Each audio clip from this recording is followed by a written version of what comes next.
And good morning. Let's see, we're at the 14th of January, and welcome to Poppy's Workshop, the live workshop feed. Kind of changing things up just a little bit as to how I do my live feeds. Pardon me as I move things around so you won't see my hands. So we're going to be doing things a little bit differently here. Oh, and don't mind this. This is just a hunk of cardboard over a window. Otherwise, it would be so washed out on this particular side of my workshop. So I decided, well, I'm going to do that and see what happens. But anyway, welcome to the feed, and hopefully we'll have a few people join. I'm at the beginning stages of... Ah, nuts. That is not good. Yeah, I was afraid of that. I'll get back to that in a second. I got to think about this. So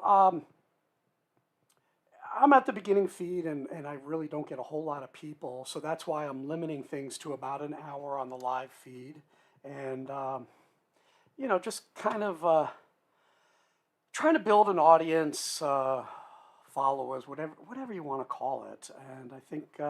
you know, we'll do it just a little bit at a time. So if you watched the video from yesterday, What's on Poppy's Workbench, you'll note that I am working on a sume design for Easter. And I'm doing it as a triple stack. And I have changed the way I do things. And now I know why I do things a certain way. Because I have two worries. Let me get my fingers in here. I have two worries about this. Number one, as you saw, my third piece that I put on yesterday, my 1/4 inch, is coming off, and I was using double sticky tape, full lengths, to put it all together. And then later on I did use some packing tape to keep things together, but there's some warpage.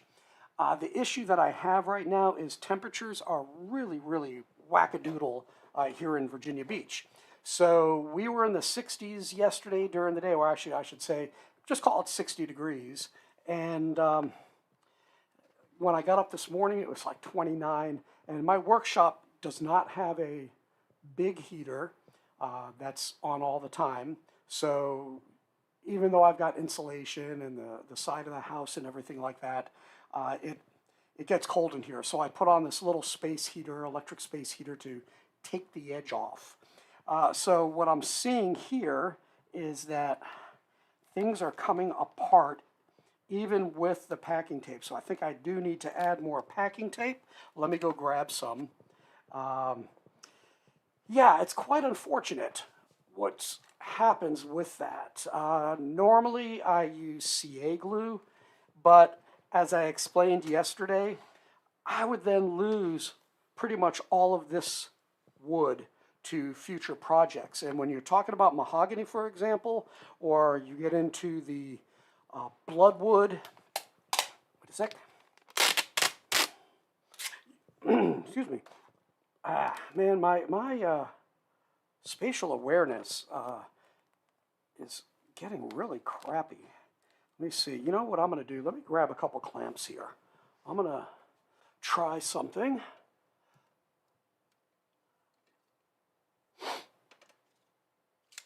I'm going to grab 3 clamps, 3 small clamps. See what happens here. Let's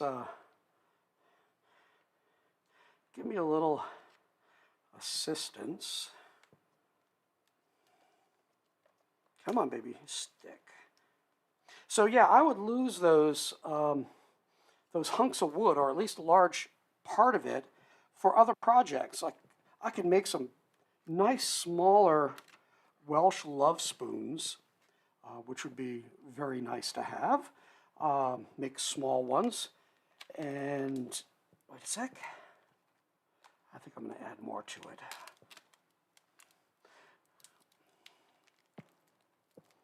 I would make more love spoons, whether they're the regular spoon type or the, what is it that I'm thinking of?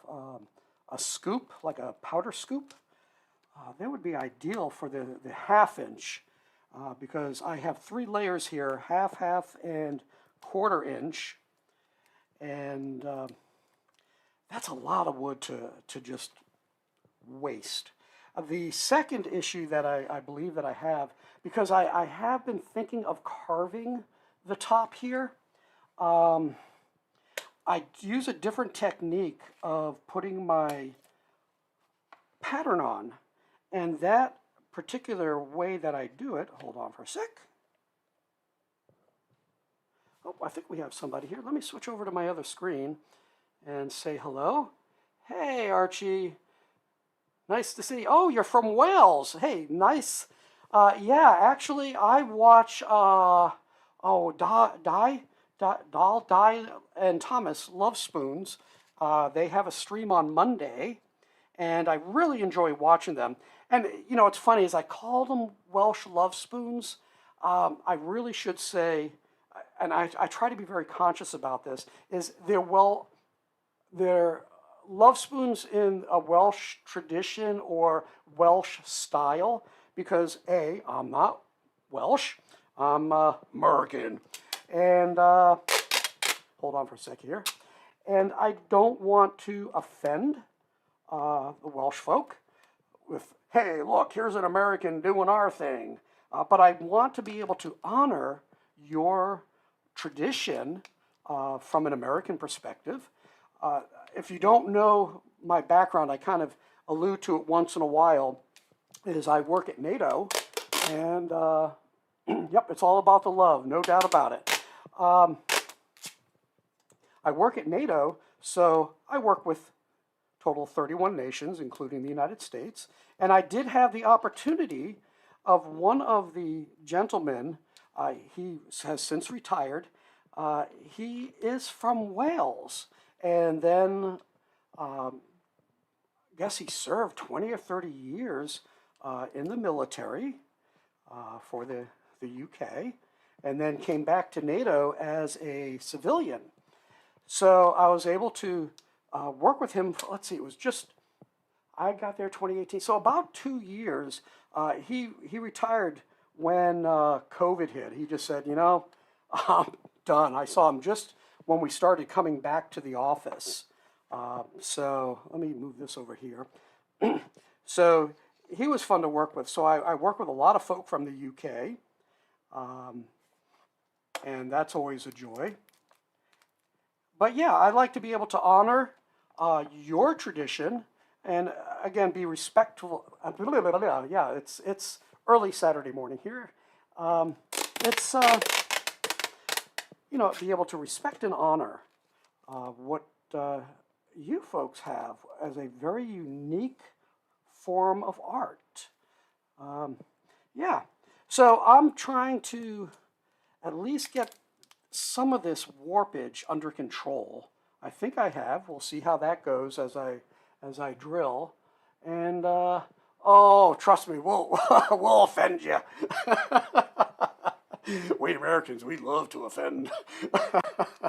No, but I mean, I'm more sensitive to culture because of my time. I'm 6 years into NATO now. After, let's see, I was Department of Defense before that, U.S. Department of Defense before that.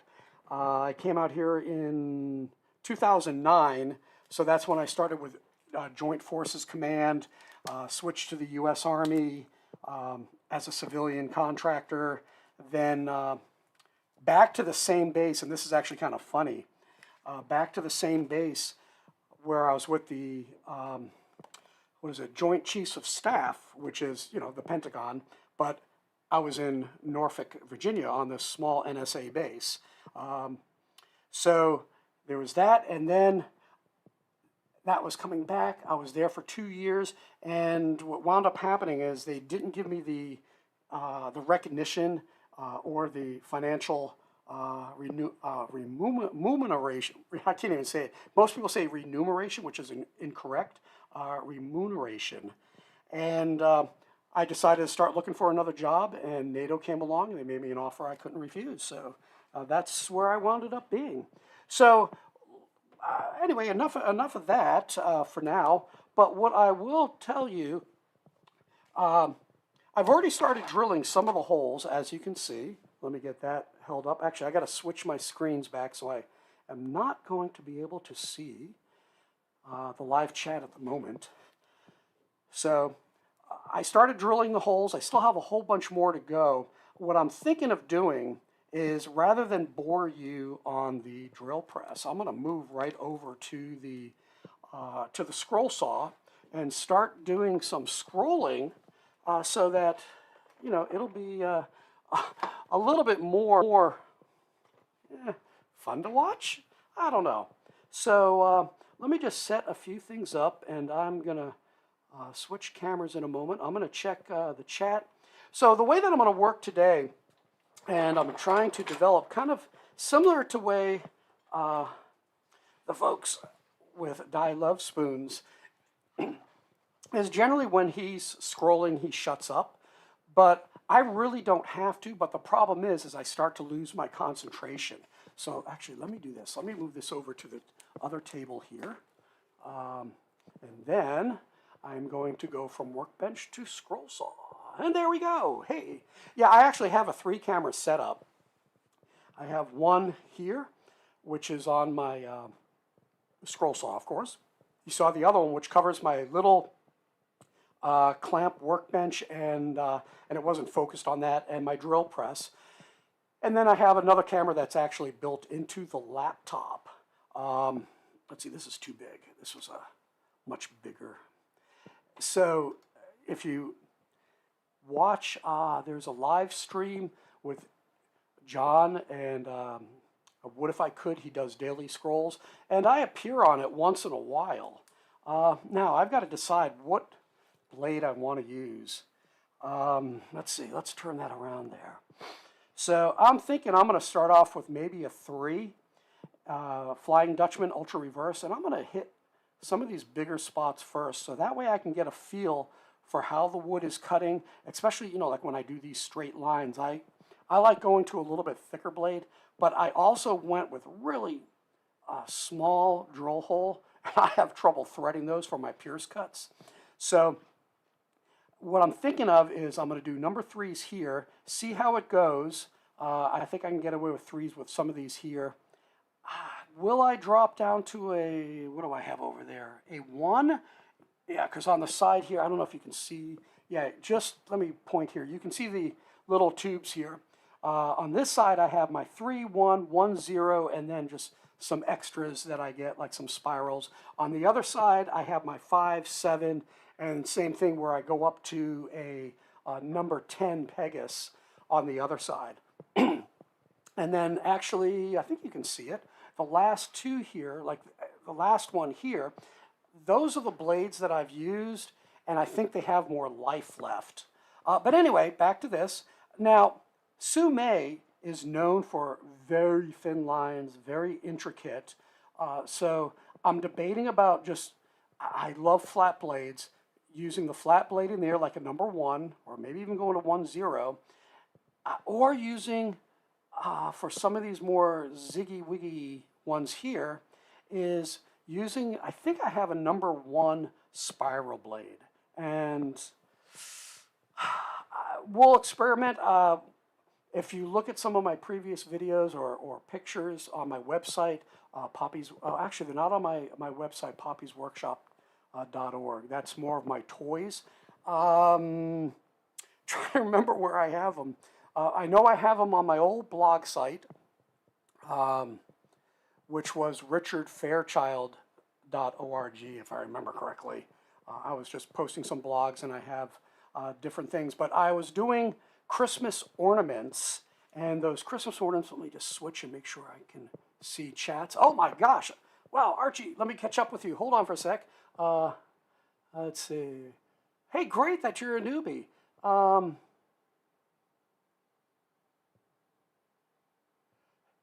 Yeah, well, yeah. Actually, I've seen it with more people involved on it. So yeah, that was pretty neat. I think one time I was on, there were 6 people. I was on yesterday, and there was only 3. And I hesitated going on because John was having trouble with his scroll saw, and he was working on it. I mean, he was taking this thing apart because there's a cam, and the cam just snapped in half. That goes to the motor, which would be right back here where you see, let me switch back because the screen that I'm looking at right now, let me turn it just a little bit. Well, come on, turn, baby. There we go. So where you see that little yellow magnet, and there's a whole story behind those too. The gentleman, the artist who did that has since passed away, but he was revolutionary in the what do you want to call it? Personal cars, you know, when you have the Zoomers and people modify their cars, and you know, you got the '57 Chevys, and you know, the kind of the surf West Coast, not necessarily. What am I thinking of? Shoot, I forgot. They just lifted the ban on them. It's more of the Hispanic, the lowriders, yeah. So he kind of dabbled in that, but more, again, for the modified stuff that you'd see in like American Graffiti, or what was the 80s version, kind of growing up, was Dazed and Confused, those two movies. And anyway, back to John. He was taking it apart. There's a cam that, a piston that, not a piston, but goes from the motor this way, and then the cam connects to it, and that's what broke. But anyway, he was working on it, and I was ready to join in, but it's like, you know, I don't want him to feel that he has to keep an eye on his, you know, his cast of characters, so to speak, or, you know, his panel. So I stayed off for a while. Then I forgot his name. He does CNC. I'm just learning everybody's names. And he joined in. I'm like, okay, let me join in. So what was able to happen is me and this other gentleman were able to maintain the conversation while John worked on everything. So yeah, multi-streams are really nice. And what I'm actually thinking as I build my audience here is eventually you'll see more than my hands. You know, what I'm trying to do is not be that quote-unquote influencer. Hey, look, I'm a late-stage boomer, though very technically adept. I mean, that's what I've been involved in the past 40, 50 years, including my father's medical business. I've been on the bleeding edge of technology and designing technology, modifying technology. You know, when I was with working with the Army, I was doing passive radar systems for the Apache helicopter, teaching that to the pilots and to the maintainers of the Apache helicopter. You know, my claim to fame right now is command and control, working in developing technologies for that or modifying. So, yeah, I've been around for a while, so I felt I didn't need to put my face forward in this right now, and you know, see how it all goes, and again, make this Sunday more like Di's channel, where I'll check the messages, come back, be quiet, and just work along. What did I say? I was going to start with a number 3. See, this is what happens. Why I understand why he doesn't talk while he's doing things. So let me prep my blade here. So what I am thinking is later on doing something similar to what John is doing. Maybe not have a panel of people. I don't want to take away from John and what he's doing. I'd rather join him and maybe just simulcast my John stream to here. So anyway, this is the Flying Dutchman, and if you weren't aware, let me do this. Let me zoom in a little bit more, and turn a little bit. Okay. Oh, there we go. And I think that's going to be good for cutting. So with the Flying Dutchman, how you tell the correct way to put it in, there's a little dent, for lack of a better term. I don't know if you can see that, but there's a little dent right here, and you can feel it a little bit. That's your top. The other way that I tell, if I can't see, is I run my finger along the blade. Not hard. So I can't really go up this way, but if I go downwards, I know that the blade points are going downwards from the top end. So I go like this, and my finger goes pretty quickly versus, oh, that sticks. So I know that's the correct way without even looking at that. So if you are using a, let me get this a little bit higher so you can see what I'm doing. I mean, I've repeated this numerous times. I do have a video on how I prep blades, but while I'm doing this, I'd like newbies to be able to see this as well. You notice I flip this into the tension position. That's only so that I can see from, you know, here's me, my eyes, and with the untensioned position, my line of sight is blocked to where the blade goes in. So, I mean, I can see it a little bit, but with the shadow and everything, just a habit. Oh, did I flip that upside down? No, I didn't. Okay. I'm one of those who follows processes. I'm very consistent in my processes. I want things to be the same every single time. So I'm putting this to the top of my screw. Then I, don't forget, flip the lever down. And then I'm going to put it in the bottom chuck.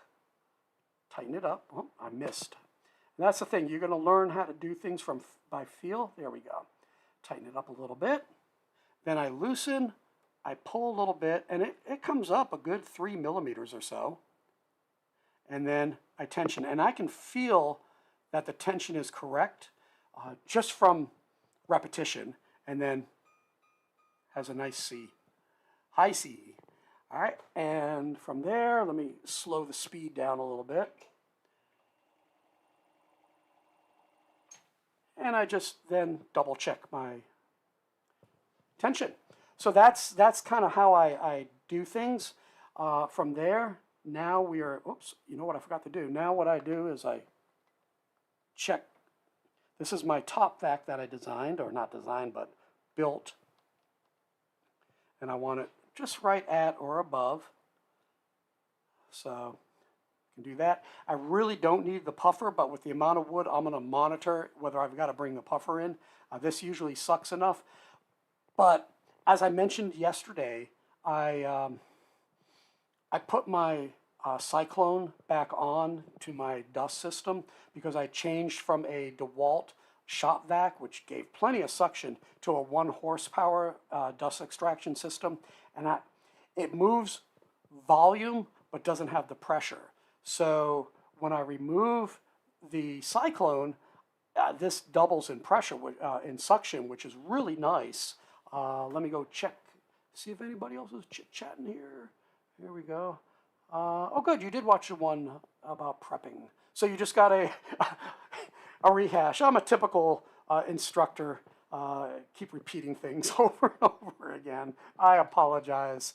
I'm still kind of learning this this process. So yeah, let me do this. Let me untension, undo. You know, and that's too close actually.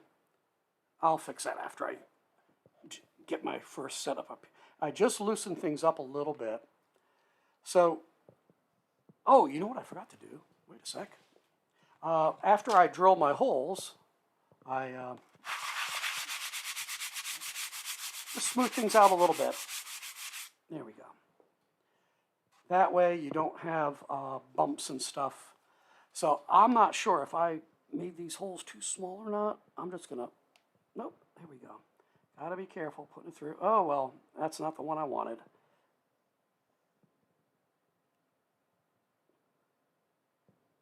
Usually when I do pierce cutting, I try and use, let's see, that would be this one here. Wait, I gotta figure this out. Is it 1, 2, 3, 1, 2, 3? All right. Yeah, I'm trying to do a more interesting pierce cut for you. There we go. Ah, that's right. There we go. Pull up, don't bend. Okay.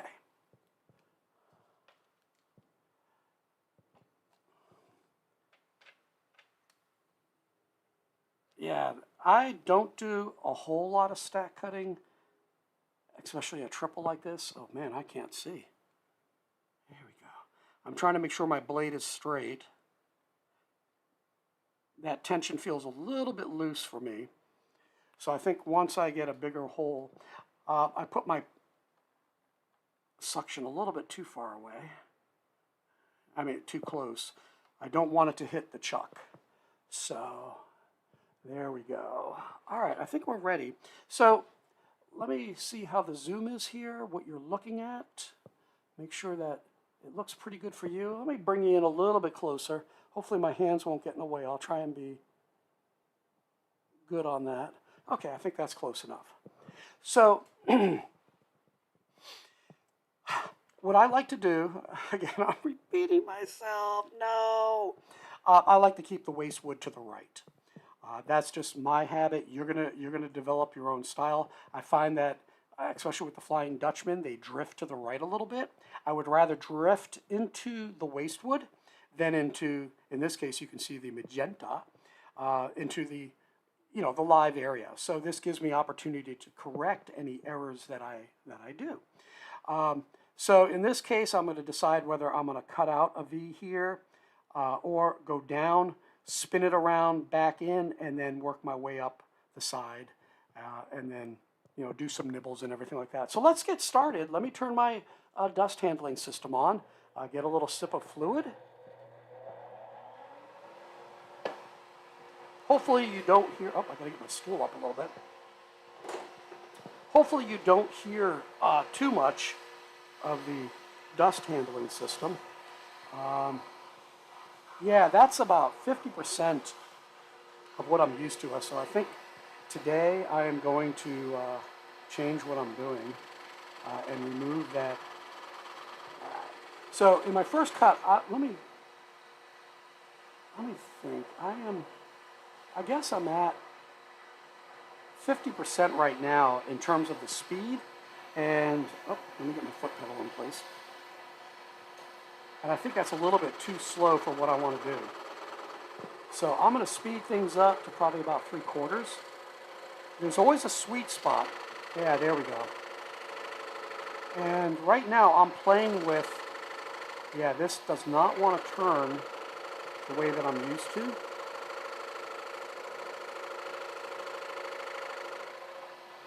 And this is definitely too loose for me. So I'm pulling up a little bit harder. Yeah, that feels better. All right, let me back out a little bit here.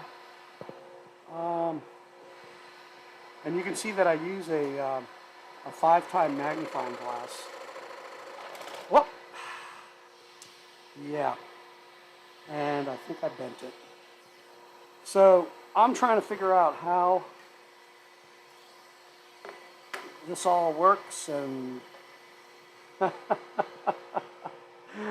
oh yeah, this is live, baby. Yeah, so you got to make sure that things are snug as a bug in a rug. So let's try this again. Let me switch over and I see who's laughing at me right now. Harsh with the bend. That's an understatement, my friend. Hey, when I break things, when I bend things, I want to make sure that it's it makes a statement. So yeah, that's. Thankfully, blades are fairly inexpensive. But what I am finding, because of the way I'm doing this stack, I'm not liking it in terms of how it all cuts. So, and I did forget to do one thing. Let me show you. Well, you've already seen it when I do the back, and I'm going to do that now. Let me get my magnifying glass. Old man eyes.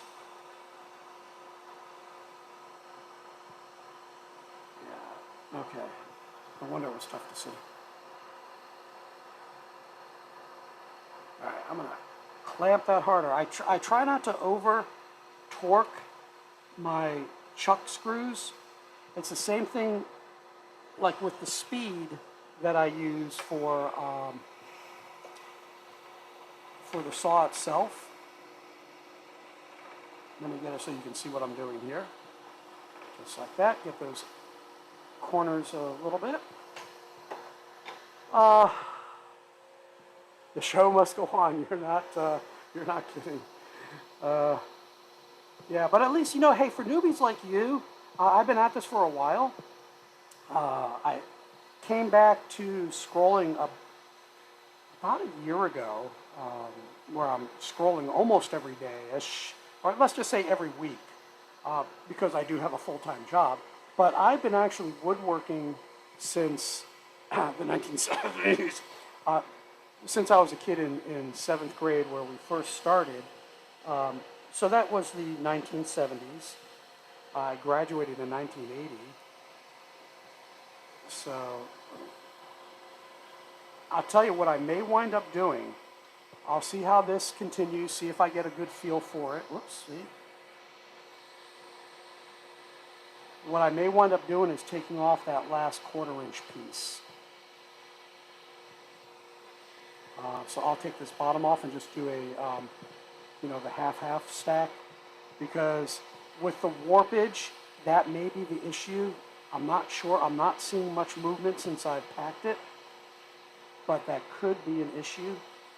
So I'm going to do that again. I'll start in the hole, and let's see.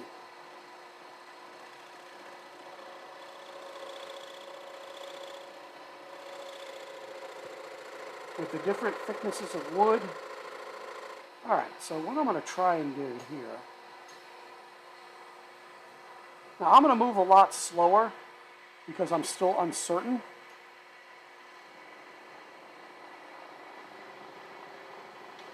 And I think I need more speed.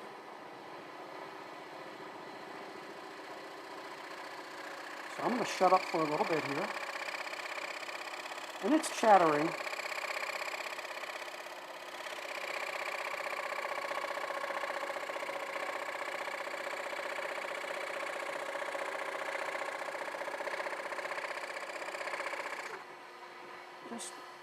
Yeah, I guess that's all right.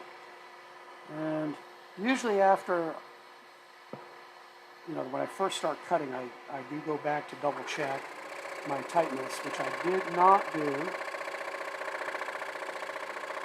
Yeah, see, I'm way drifting to the right. But the beauty is, if you go slow, you can make these micro adjustments and stay true to the line. But it will take a while to cut this. I may go to a number 5, get a little bit more aggressive.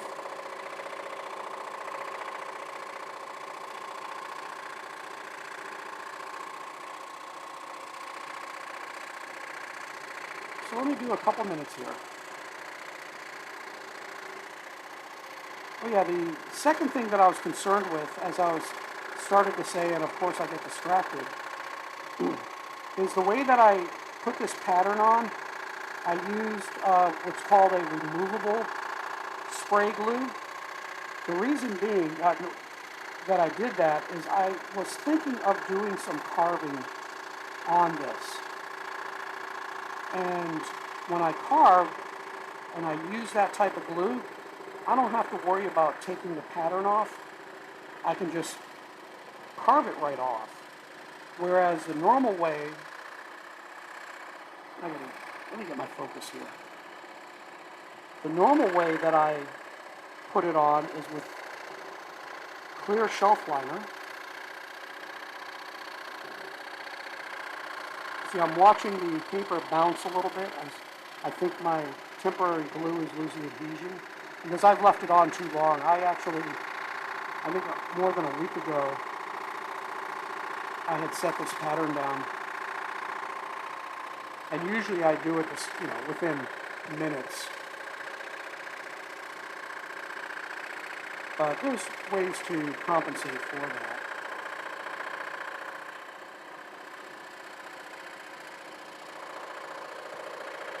So I would say as a newbie, don't worry about going slow. Yeah, I hear bouncing, so I think some wood is moving. in the layers. I'll make a decision in a while what I want to do. It's chattering. But anyway, back to my history. 7th grade, I started woodworking. So that was the 70s. I did wood shop all 4 years of high school, graduating in 1980. And then I rebuilt 2 of my homes.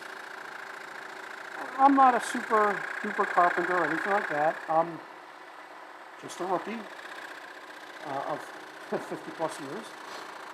So I rebuilt 2 of my homes completely. One was a lake home in the Finger Lakes of New York, and it had not been used for over 10 years. So I mean, I basically gutted it, rearranged rooms, all kinds of things like that. Yeah, I hear the rattle, so going slow is helpful.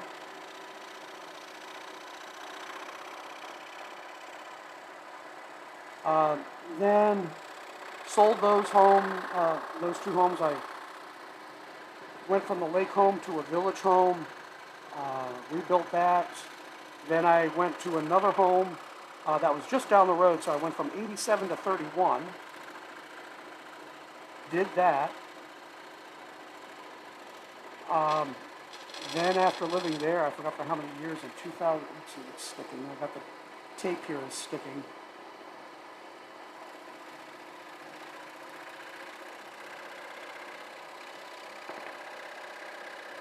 Okay, I have a decision to make here, how I want to do this turn. I think I'm going to nibble this right now to make the turn. Let me stop for a second.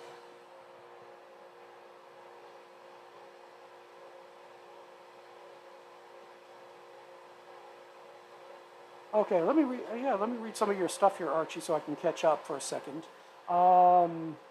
Okay, let's see. Layers affecting the blade. Yeah, easy to see. 17th century style carving, low relief. Nice. Do you have a website or anything like that, or a channel or anywhere I can see that stuff? That would be actually very cool. So yeah, a post of mine, was it? I'm trying to remember where I did that. Again, whether it was the live feed that I showed it, whether it was the, with John, whether it was some of mine, like with Poppy's Workshop. Okay, no website yet. Yeah, I don't know if you have GoDaddy in Wales, but they have a really great, what do you want to call it, system for, maybe a live feed. Okay, so they have a really great, what do you want to call it, system for building your web sites. Very, very easy. And again, I have been on the internet before there was the internet, and so I actually started. My first website was built using Notepad and raw HTML code. Then I went into ASP, PHP, all that stuff. Long before what you see is what you get. So, yeah, that I would say GoDaddy. There's Wix. You have to pay for it. So you'll get to a point where you decide. So if you check out what I do at poppysworkshop.org, you'll see that that's actually a GoDaddy site. Well, you won't see it, but that is a GoDaddy site that I do. And for me, who's been at it for a long time, it was just a real pleasure to not have to do all the raw coding. All right, I think I've nibbled enough to make this turn, and my goal is to make a very sharp angle.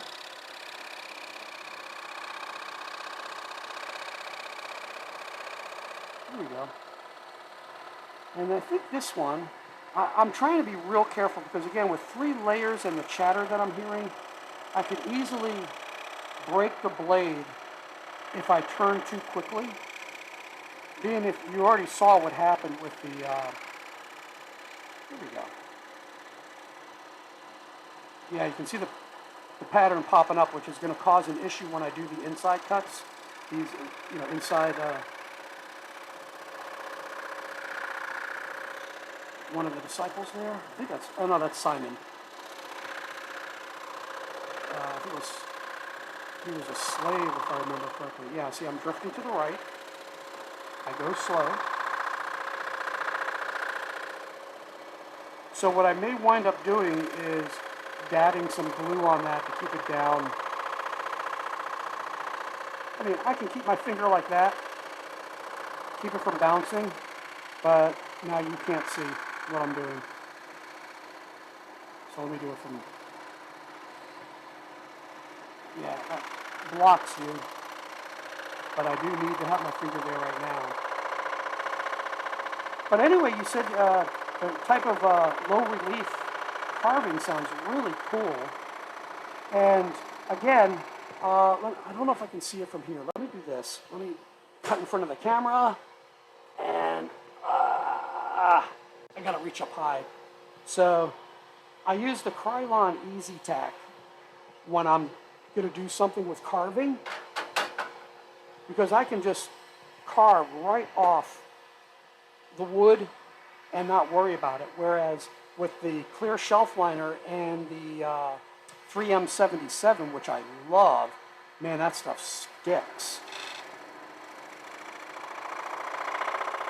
The 3M77, now what you've got to do is you've got to peel everything off, sand it, prep it, all that. But it's like if you're going to carve, it's like, well, why do you want to do that? But in this case, it might have been advisable. Or I should have just laid the pattern yesterday, and I wouldn't be suffering from these consequences.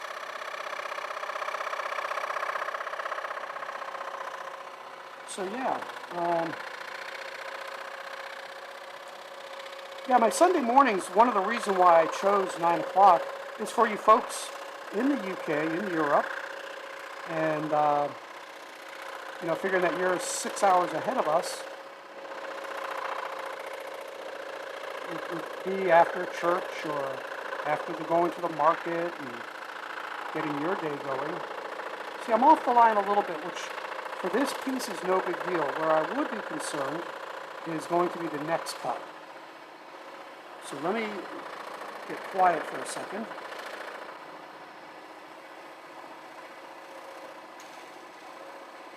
I'm going to nibble this cut. Man, my eyes today, I'm just not...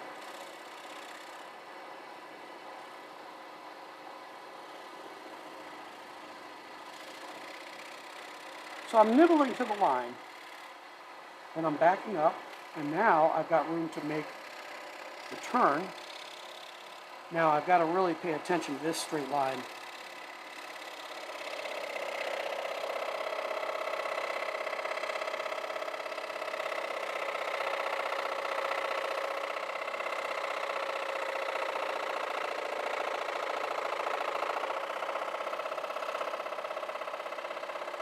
Let's see.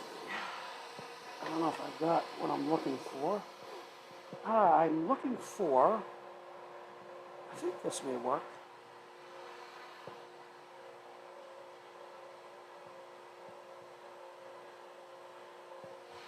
Yeah.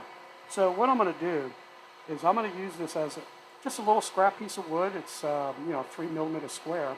So I can put my pressure down and guide with my hand. Let me back up. And then use this and not worry about cutting my finger. And the neat thing is when I get a little bit further behind the pass,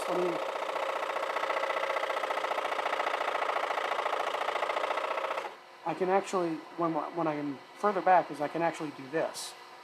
You know, now I can control a little bit more and keep that from bouncing. Yeah.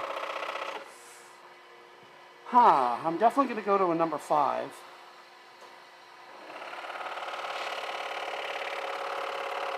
I did increase the speed.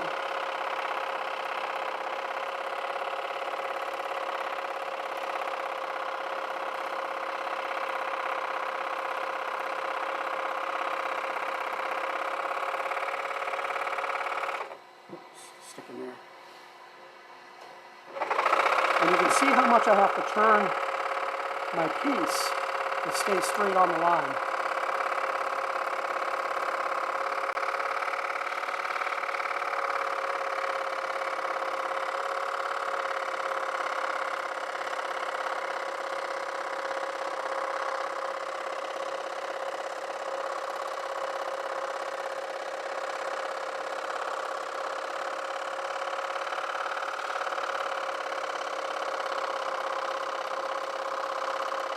When you're concentrating on a line as much as I am, bouncing patterns are very distracting. But I'm sure you hear the chatter. And here we go, home stretch. So you'll see that a piece of the pattern is peeling up, so I'm going to move a little bit closer here, just so that I can maintain my eye, but I'm also maintaining where I started my cut. So if I do lose sight of the line, I just go towards that. Now I'll clean that edge up a little bit, and we're good. And there's our first cut there. Haha, pro tip. Yeah, I guess so. So let's see how that cut looks. Let's get some pieces out. So here's the 1/4 inch one. And it's a nice smooth cut. This is why I like, let me switch back over to my main screen for a moment. Okay, so this is why I like Flying Dutchman, is if you look at these edges, I don't need to sand them. Well, let me rephrase that. If this was the finished piece, this is the piece that I wanted. These are so smooth, there's no need to sand. If this was a toy, for example, I may profile the edges, then sand here, and I'm done. So that's one of the reasons why I really, truly like, oh boy, that does not want to come out, Flying Dutchman. Trying to get up, there we go. Can't get, that's the other thing when you're doing a triple cut like this. There we go. You can't get your finger in to get all the pieces. And they did come out real nice, so my blade is vertical. And that's the other tip, if you have not done so. I did it off camera. Let me get this in here, get it tensioned. And somewhere here, what I have, let me zoom out a little bit. There we go. So what I have is a very small engineer's square. And,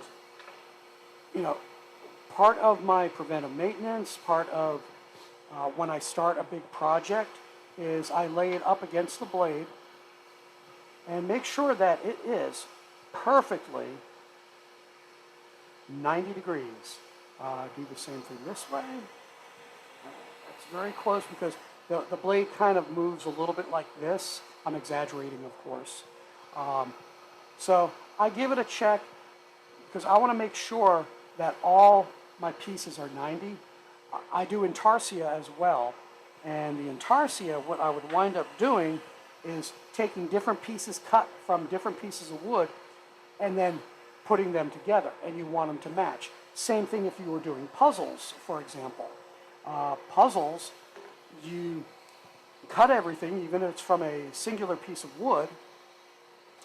You want to make sure that it is a perfect 90 degree. And let's see, oh, did I not go through? Son of a gun. Wait a second here. I have 2 holes here, and I don't see them on the other side. So I'm going to have to revisit these holes on the drill press. I think yeah, these 4 here. That's weird. And I'm going to go to a larger drill. So what I was going to say, I got lazy and I just put 1 drill in and I just kept, no big deal. But This here you could have used I could have used a much larger drill. Um, that is pretty important. Let me turn off my dust handling system because I don't think you need to see me um, cut again at the moment. There we go. Get it nice and quiet. Okay. Let's see. Good. You have one of those little squares. Yeah. Let's see. Here's my apron. Let's see. So this is more for larger work. So you can see here. Wait, wrong hand. There we go. And measuring stick, dust, mechanical pencil, and then just for fun, let me get that up there. There we go. Got my little hammer. This is just a tiny hammer, probably about, let me get my measurement on it here. Yeah, it's the size of the palm. So there we go. You know, because sometimes I got to do a little rappy tap, and it looks cool. It's part of Poppy's persona, and yeah. Hey, you got to get the hammer. Real cheap. I got two of them off of. I don't know if you have. You have to because they're out of China. Is Temu, TEMU.com. You can get some stuff really cheap there. Just be aware that it is cheap stuff. But yeah, I get some of those things like this just for fun because, again, if you go to my poppysworkshop.org, you're going to notice, you know, the development of the persona. Whoops, wait a second here. I'm trying to get screens up. There we go. Let's see, yeah. So we got the persona, and if you read the website and everything, how what I'm doing is actually starting a charity to give children who are in crisis a gift of a toy. And the goal is, for example, to distribute them to police officers, fire departments, social services, let's see, what else? That, you know, those type of organizations within the United States, but I intend on going global. Let's see, you had a look at that earlier. Okay, good. I intend on going global to reach, you know, so kids, for example, in war-torn areas. I mean, we have Ukraine, for example, where they're separated from parents and stuff like that. But Poppy is what I am called as a grandfather to my first grandson who was born almost a year ago. And that is what I called my grandfather. And I have such fond memories of working with the hammer. He was an upholsterer and furniture builder. He was also a painter. And then his wife, my Nana Banana, as I called her, all her brothers were these incredible artists. And one day I'm going to have to post some of the stuff. I'm in contact with one of my cousins who is the grandson of, you know, my grandmother's brothers. And the artistry, their carving, oh my gosh. He just sent me some birds and stuff that my Uncle Moshe did and my Uncle Ted did. And they look real. That's, you know, it's like I look at what I do and I am nothing compared to what they do. Let me see here. Let me do this. I think I can do this bottom one maybe. I don't know. I think I'm going to wait. I've got to figure out a few things here. So yeah, it's like I gotta. They were fantastic. So they were the inspiration when I was growing up. My grandfather, Poppy Charles or Poppy Salvatore, he was Salvatore Ciafalo. Everybody called him Charlie, of course, for I don't know why.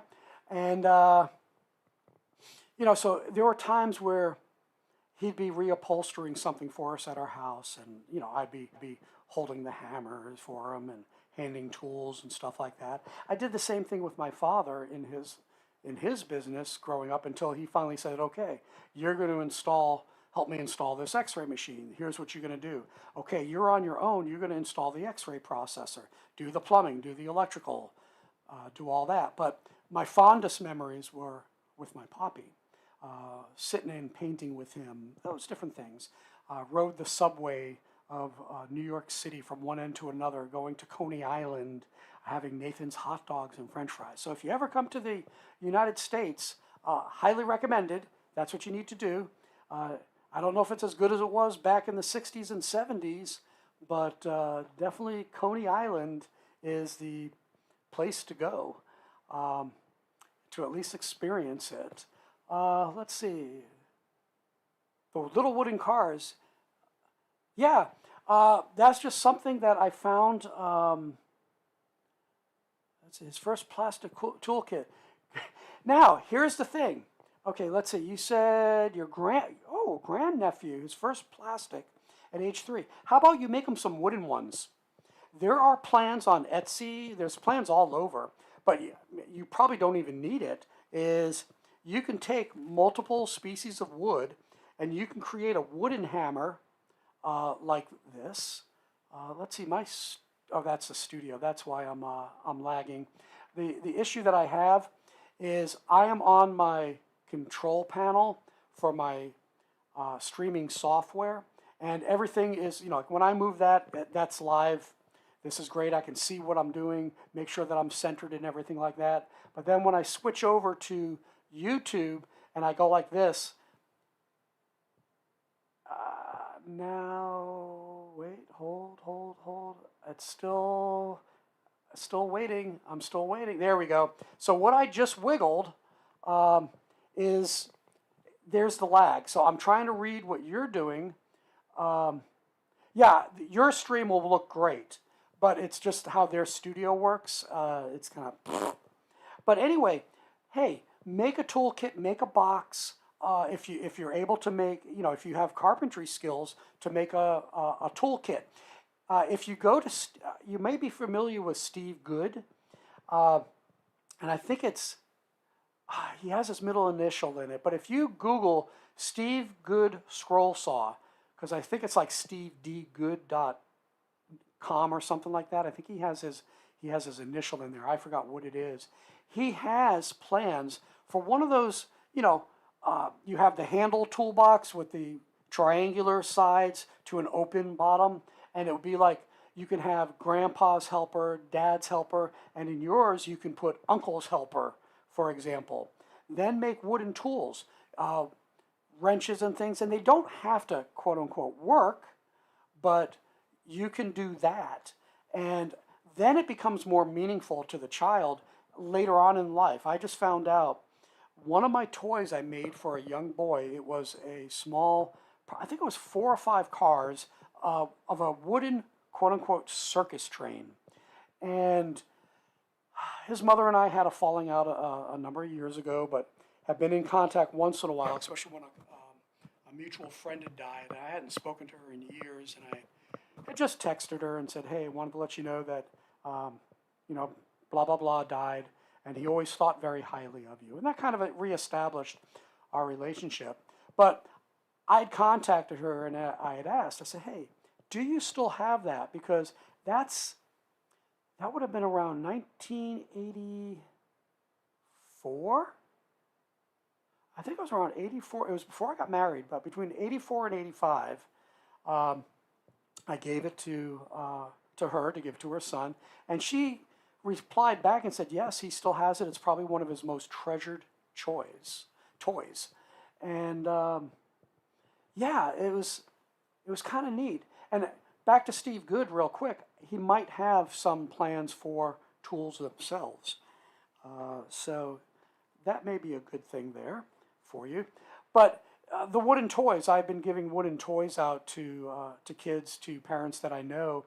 And if you look, again, at Poppy's workshop, I try and cut the kids out, maybe put their hands or just a very part of their face so that they're not identifiable. You'll see one, and I don't have one of the cars here. It was a Steve Good car, the 1950s Indy racer, and he has that design, and I gave it to one of my friends. His son is 2 years old, and he's sending me pictures. The kid just won't put it down. So there's something about a wooden toy, more so than the plastic, first, if you do it, it's amazingly personal. So that gives it the real value. Um, so that's real cool.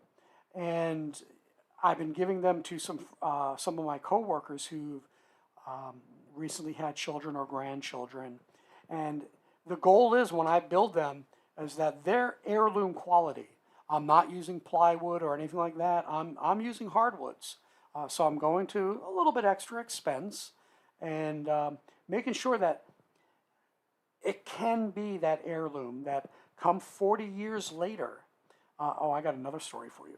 Come 40 years later, it will still be there. So, and again, going back to your relief, good heavens, if you don't have things that are in existence 20, 30 years from now, you know, I have some carvings that my uncle did many years ago. He's now 90 years old. That's my mother's brother. And I've kept those. I recently got them, but I'm keeping those because a lot of our stuff has gotten lost in the past, and that's your history. Yeah, you have them for life. And again, that personal love that you put in. So another story about something that has maintained existence. So I'm going to be careful how I say this in case she picks up the stream. But back in high school, I was a senior. So that would have been, this would have been, well, when that came out, yeah, 1980. So I was just getting ready to graduate. And I was friends with this sophomore. And I might have led her on a little bit, thinking we were more than just friends or something. I never considered her my girlfriend, at least that I remember, but I think she remembered me as more of a boyfriend, which is okay. I mean, we were close, but anyway, apparently, and I don't remember this, get ready for this, I feel so bad. Apparently in woodshop, I made two wooden hearts connected, cut on the bandsaw, and painted red. And I gave it to her on Valentine's of 1980, and I don't remember it. Well, fast forward sometime early 2023, she brought that up to me on Facebook because she was following me on Facebook, and she still had it 43 years later. It was in her mom's house where we always were, because of course she was, 15, 16 years old at the time, and I was 17. And yeah, so she winds up, her mother gets it out of the attic, gets a picture and sends it to me. And I look at it, oh my gosh, it was horrid. Here's my hat. I'm shaking my head. Yeah, I'm a heartbreaker. Oh, this gets nicer. So she sends it to me, and I felt really bad. She sent me the backside of it. Apparently, she wrote from Richard Fairchild, Valentine's Day, 1980. I didn't even sign it. Didn't even, not even oops, I should have said that. To blah, blah, blah. None of that. So I was a cold-hearted, stupid, teenage boy. Okay? Dumb. I didn't even take her to the senior prom. And that's when we stopped communicating. So anyway, she brings this up to me, sends me the picture and everything like that, and I felt really bad. I said, hey, wait a second. I said, I am so much better in woodworking and everything. Let me do something for you. So she has a business, and I looked at, I made better than no, I don't want to say better than a spoon. I still have to be careful. All right, as a married man, I've got to be careful in things. So what I did is she has a business, and she gives advice and stuff like that to other businesses, crisis, things like that. I mean, she has done amazing, successful, wonderful. And I figured, something? She is so wise no, don't worry. She is so wise. So what I decided to do is, if you ever go to, who was it? Judy Roberts, Intarsia. she has this tree with a hole in it that has an owl for this Intarsia project. And it was you call it beginner to intermediate, but it was lovely. And I did, I think, 6 or 7 different woods for this Intarsia project, and put it together and gave it to her as a gift. And I don't know how I can show it to you. It would take too long.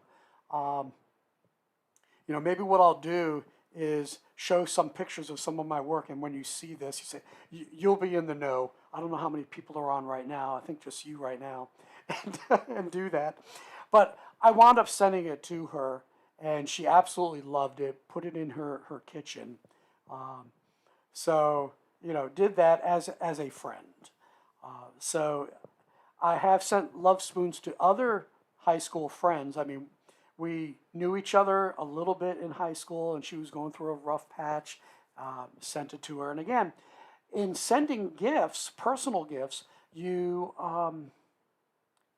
you personalize it to them, thinking of their personality, thinking of situations or whatever. Yeah, if you go to, again, I keep pitching my website. Um, yeah, hers isn't a charity; it's a business. Um, call it marketing, but again, you figure that, say that a company is in crisis because somebody did something stupid, she can arrange the marketing, the different message proposition and stuff like that, get them back on the right path, and then she has her main business, which I think is marketing and everything like that. So really cool, but if you, again, I'm pitching my website to you, but if you go to the blog section, one has some videos, which are just what I do here, but I have a written, and I write something about once, twice a month. I just published one that has a little bear. Read that, okay? I think that's the one that just published. Maybe not. There's either one with Noah's Ark.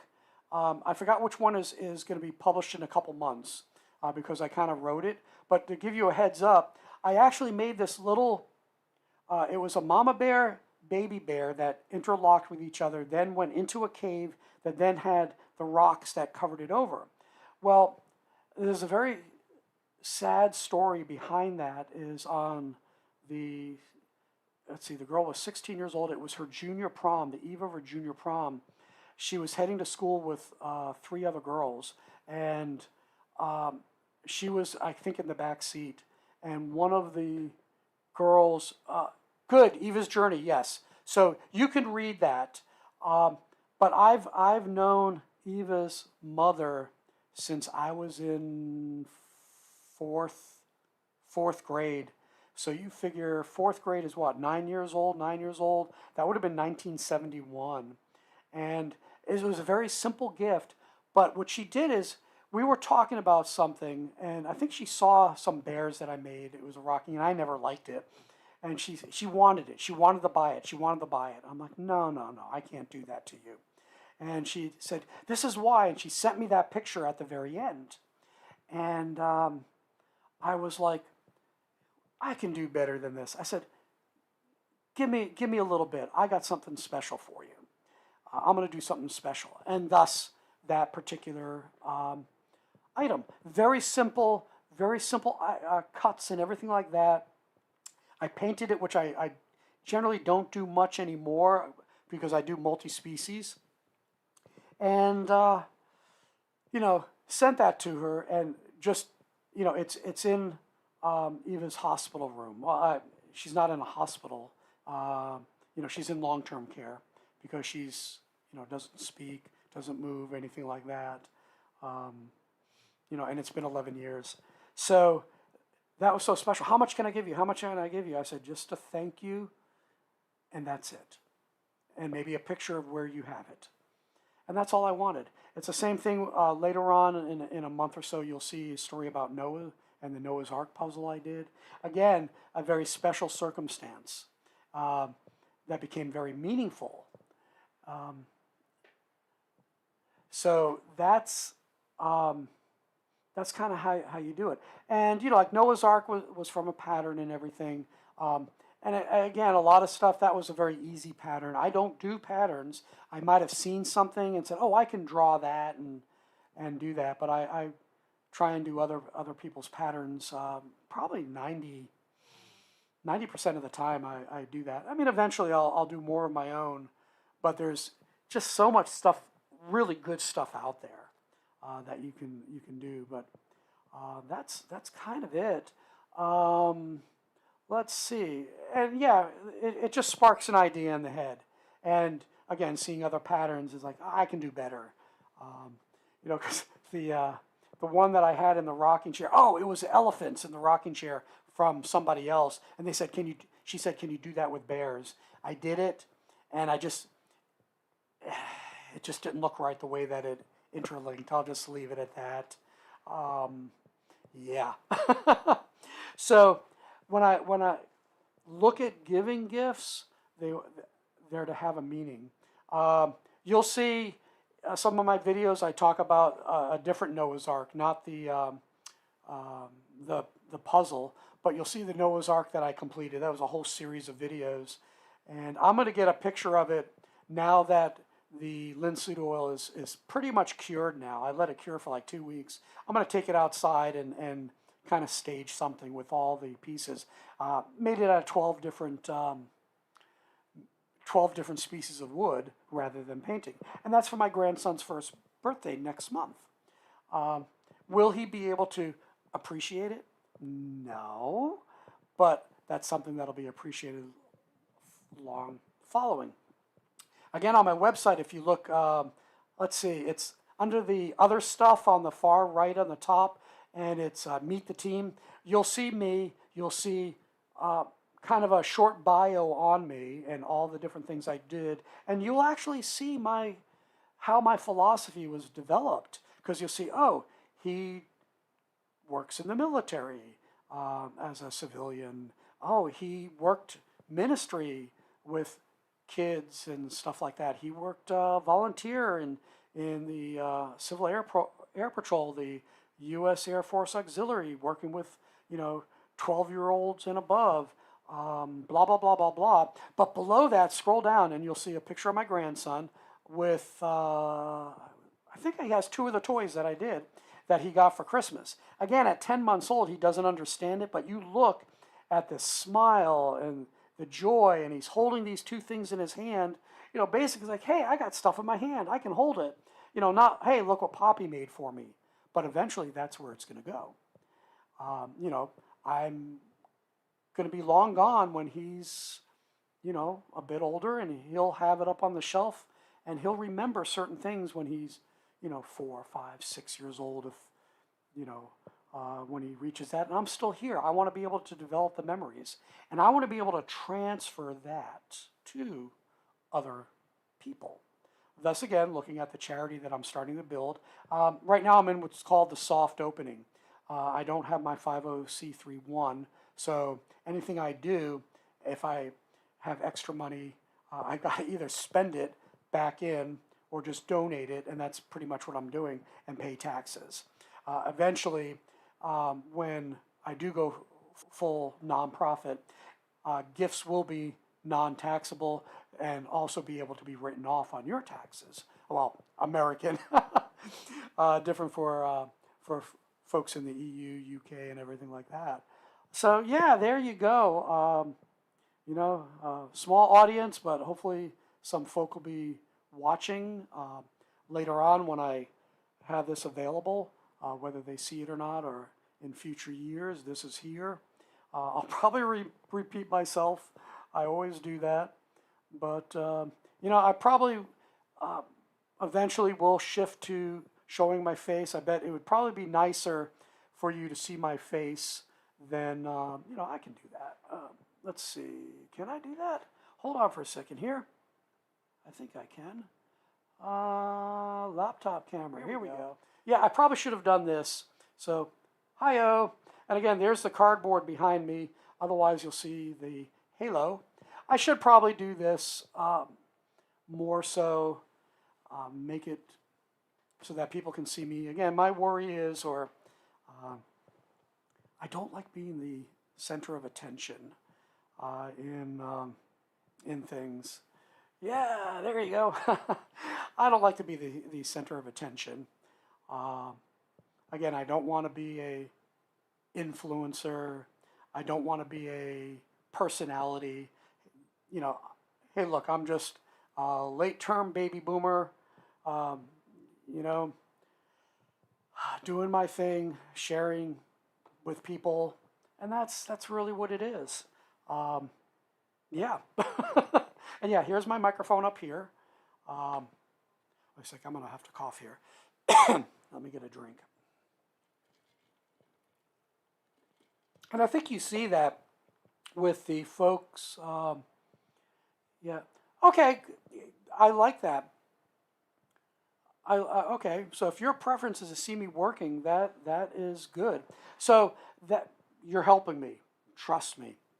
So what I may do, and this is what I'm thinking right now, is the Sunday feed for about an hour or so is you'll just see me working, and then I will stop once in a while and chat. No, no, no. I'm not. No, no, no, no, no. You don't want to see my face? Huh? No, no, I am not taking this the wrong way. But what you're doing is you're helping me to know what people want. I'm not worried about having 100,000 followers or anything like that. But you can watch. What I'm thinking of is Sundays is watching me work, and chatting once in a while, but mainly work. Um, then either during midweek or something like that, maybe do another live broadcast, uh, or just stick with the Saturday, Sunday on What If You Could, and me just being with other people, so that we're just talking and then doing work. Because the funny thing is, I find I get more work done when I'm on What If I Could. Um, I just am able to listen to them, and it's like I'm in a room of other people working together, and it's not as lonely.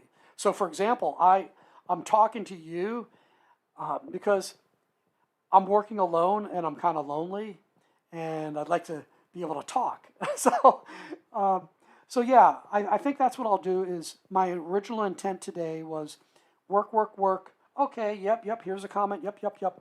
Again, kind of like what our friend in Wales does, and I think that's what I'm going to do. And I think you just confirmed that I'm on the right track to do that, so that you don't have to look at my face anymore. I'm just kidding, my friend.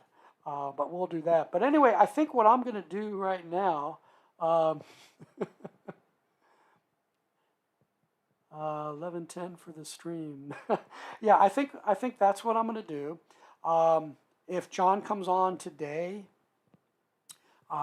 he's on the well, he's actually in Canada, but would be my West Coast, so he's 3 or 4 hours ahead. So he's 9 to 10 hours ahead.